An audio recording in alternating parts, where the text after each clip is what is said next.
قال نكروا لها عرشها ننظر أتهتدي أم تكون من الذين لا يهتدون فلما جاءت قيل أهكذا عرشك قالت كأنه هو وأوتينا العلم من قبلها وكنا مسلمين وصدها ما كانت تعبد من دون الله إنها كانت من قوم كافرين۔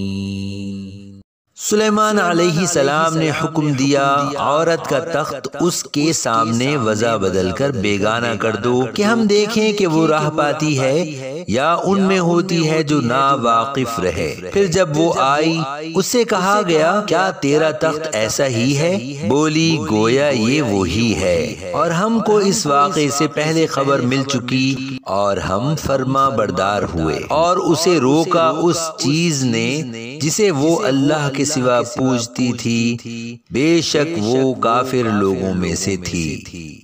قیل لها ادخل الصرح فلما رأته حسبته لجة وكشفت عن ساقيها قال إنه صرح ممرد من قوارير قالت رب إني ظلمت نفسي وأسلمت مع سليمان لله رب العالمين۔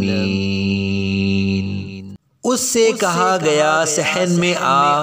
پھر جب اس نے اسے دیکھا اسے گہرا پانی سمجھی اور اپنی ساقیں کھولیں۔ سلیمان علیہ السلام نے فرمایا یہ تو ایک چکنا صحن ہے شیشوں جڑا۔ عورت نے عرض کی اے میرے رب میں نے اپنی جان پر ظلم کیا اور اب سلیمان علیہ السلام کے ساتھ اللہ کے حضور گردن رکھتی ہوں جو رب سارے جہان کا